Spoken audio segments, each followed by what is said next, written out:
Assalamualaikum warahmatullahi wabarakatuh.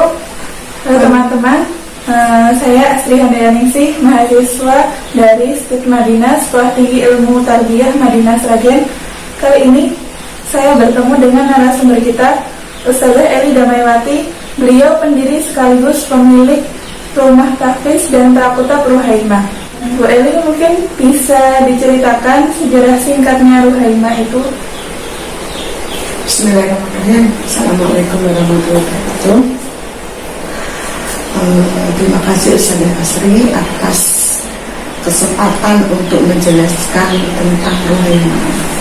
Jadi Ruhaimah atau istilahnya kalau di sini itu Ruhaimah Prakutab itu didirikan atas kebutuhan masyarakat. Jadi saat ini masyarakat itu sudah mulai punya kesadaran yang tinggi tentang pendidikan Al-Quran di usia dini. Nah, kebutuhan yang tinggi dari masyarakat itu kami membaca, dan memang betapa pentingnya ketika anak-anak usia dini itu diberikan, diajarkan, dan dididik dengan nilai-nilai Al-Quran, maka insya Allah kami punya keyakinan dia akan menjadi anak yang tentunya lebih terarah, lebih baik, lebih soleh, sebagaimana cita-cita dan harapan, terutama juga cita-cita pendidikan. Maka dari situlah kami membuka lembaga pendidikan Prakutab Ruhaimah yang memang visinya adalah menguatkan nilai-nilai Al-Quran sejak usia dini. Anak tidak sekedar hafal Al-Quran, tetapi juga kita kuatkan pada adab, pada akhlak yang berkaitan dengan Al-Quran, atau dengan kata lain sesuai dengan perintah Al-Quran. Iya, berarti penting sekali nih Ustazah menanamkan tahfiz sejak usia dini. Iya, penting sekali ya. Kalau boleh tahu, kenapa membuat lembaganya itu yang setingkat TK? Okay. Karena pendidikan, siapapun proses pendidikan itu yang paling penting dan yang paling mendasar itu adalah usia dini. Ketika usia dini dia mendapatkan sentuhan yang tepat, nilai-nilai pendidikan yang tepat sesuai dengan proses perkembangan anak usia emas. Karena kan kita tahu bahwa usia dini itu adalah usia emas, di mana usia itulah spon yang ada di otak anak-anak kita itu bisa mengakses banyak ilmu, informasi, terutama Al-Quran gitu ya. Maka kita tidak boleh menyanyiakan usia dini, dan usia dini itu menjadi dasar bagi pendidikan berikutnya. Maka dari itu kami berkeyakinan ketika pendidikan usianya dini itu bagus, sudah punya dasar-dasar landasan yang kuat, maka selanjutnya ia akan menjadi anak-anak yang akan mudah diarahkan, akan menjadi anak yang tentunya lebih memberikan kebaikan di usia berikutnya. Ruhaimah itu didirikan tahun berapa ya Ustazah? Dan awalnya itu ada berapa guru dan murid? Didirikan 5 tahun yang lalu ya, kalau tidak salah 2017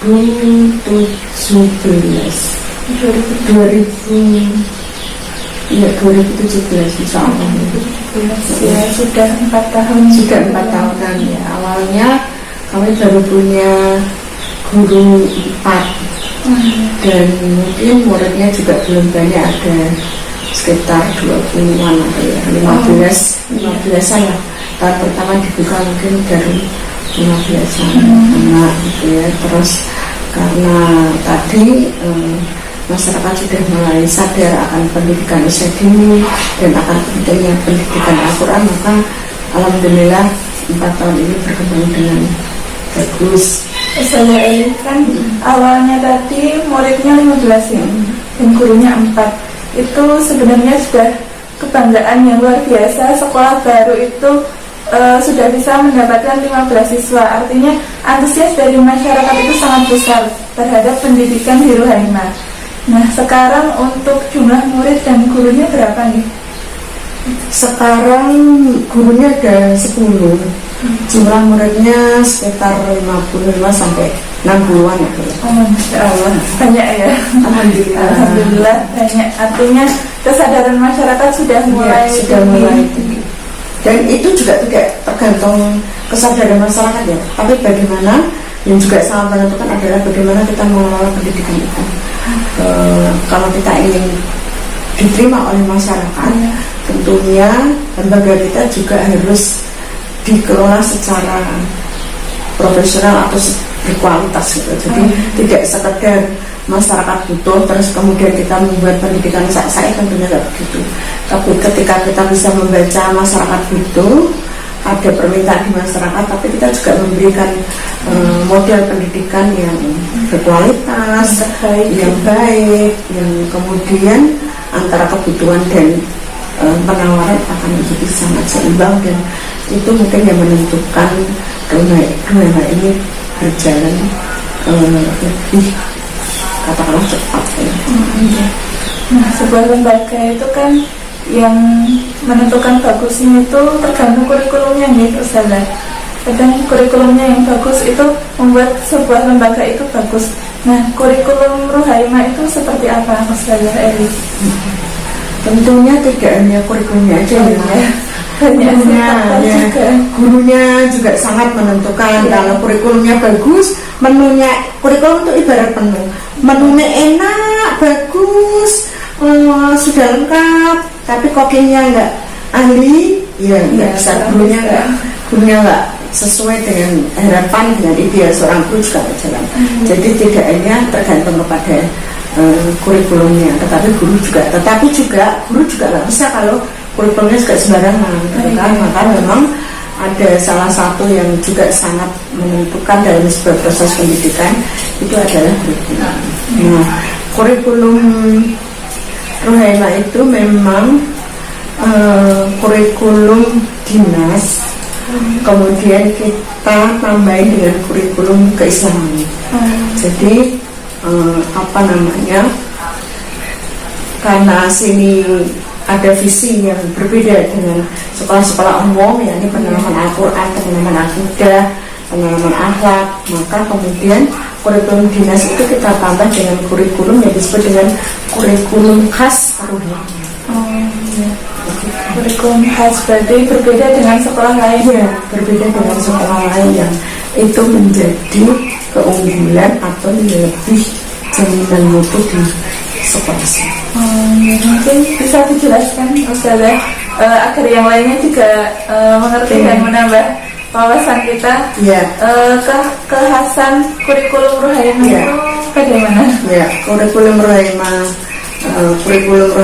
itu tadi ya, di samping ada nilai-nilai pendidikan secara umum sebagaimana yang sudah didesain dari dinas nasional secara nasional sama, kita tambahi dengan kekhasan yang ada di Ruhaima. Kekhasan itu apa saja, antara lain ya, misalnya ini, karena tadi kita lihat targetnya, anak lulus dari Ruhaima itu paling tidak juz 30 harus selesai. Maka dari situ kita breakdown supaya bisa juz 30 itu rampung, apa yang kemudian harus diajarkan di Ruhaima ini. Maka setiap hari ada murojaah, berapa jam murojaah supaya kemudian nyampe di lulus dari Ruhaima ini ada di kelas Tamhidi 2 itu mereka bisa 30 juz 30. Bisa juga misalnya bisa sholat secara benar, bacaan sholat juga benar, itu juga bagian khas dari Ruhaima. Termasuk materi-materi kognitif, materi-materi afektif, materi-materi religi spiritualis, itu juga kita desain sendiri yang menjadi khasnya Ruhaima. Jadi misalnya kayak begini ya, bagaimana kemudian anak distimulus dengan nilai-nilai religi, sebagaimana kemudian dinas juga memberikan memberikan juga kewajiban bagi sekolah untuk menstimulus religi, maka kita di sini juga menguatkan nilai-nilai religi itu kepada anak. Misalnya sebagai contoh, kami turunkan dari sifat Allah Asmaul Husna ya. Oh, misalnya Allah Maha Pengasih. Allah Maha Pengasih ini menjadi stimulus religi. Karena stimulus lain kan harus juga di aspek-aspek yang lain kan juga harus distimulus. Misalnya aspek afektif, kognitif, motorik gitu ya. Emosi itu kan juga disentuh semua. Tapi kami turunkan dari misalnya tadi Al-Quran Asmaul Husna itu. Jadi ada bagaimana anak itu punya juga sifat kasih sayang kepada sesama. Itu turunan dari sifat Ar-Rahim misalnya kayak gitu. Kognitifnya juga kita berikan apa yang dimaksud dengan sifat pengasihnya Allah, misalnya kayak gitu. Di samping juga ada materi-materi kognitif yang secara umum, misalnya Allah menciptakan pohon, apa sih warnanya pohon, apa sih warnanya tumbuh-tumbuhan, apa sih warnanya daun dan sebagainya. Jadi anak mendapatkan aspek yang lengkap yang harus distimulus sejak usia. Masya Allah, jadi kurikulum Ruhaimah itu anak-anak belajar nama-nama Asmaul Husna dan juga tentang pemahamannya sehari-hari. Masya Allah, bagus sekali. Iya, Masya Allah begitu ya. Nah, itu juga menjadi apa ya, stimulus bagi masyarakat untuk melihat lebih jauh bagaimana sih pendidikan di Ruhaimah itu gitu. Supaya kemudian mereka tidak salah pilih sekolah. Oh iya, iya karena kalau salah pilih sekolah kadang anaknya jadi kurang bagus. Emang kan usia emas, jadi harus benar-benar memilih sekolah yang tepat karena otak kita bro ke areanya itu akan diisi. Lah isinya itu apa? Itu tergantung pada orang tua dan sekolah. Kalau orang tuanya paham, sekolahnya juga bagus, maka insya Allah anak itu akan berubah dengan sangat pesat gitu. Tapi juga sebaliknya, kalau orang tuanya tidak paham, sementara sekolahnya selesai, anak yang sebetulnya punya potensi yang baik, tetapi tidak mendapatkan stimulus yang tepat, nggak bisa tersalurkan. Tidak bisa. Ya. Dari mulai pendirian Ruhaimah kan sudah 4 tahun ya Ustazah. Itu ada perubahan di bidang kurikulum apa tidak? Ada perubahan di bidang kurikulum karena kurikulum itu memang setiap tahun harus dievaluasi. Dengan model pendidikan seperti ini apakah sudah bisa sesuai dengan target visi-misinya, target tujuannya, target per tiap tahunnya, materi-materinya itu bisa diterima atau belum. Itu kita evaluasi terus gitu, meskipun insya Allah awal juga katakanlah berjalan dengan baik, sebagaimana misalnya lulusan mereka sudah sesuai dengan target kami ya.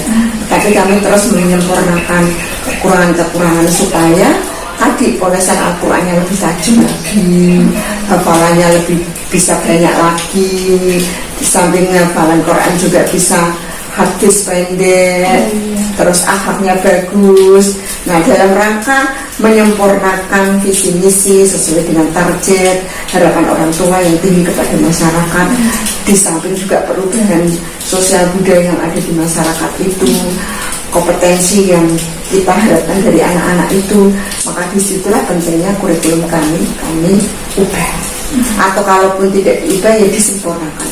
Proses untuk senantiasa ada evaluasi menjadi lebih baik sebagaimana kebutuhan. Alhamdulillah kita sudah mendapat banyak informasi bahwa manajemen perubahan itu sangat perlu dilakukan dalam sebuah lembaga. Di kurikulum sangat bermanfaat untuk guru, siswa maupun orang tuanya. Terakhir nih Ustazah, harapan untuk Ruhaimah ke depannya seperti apa?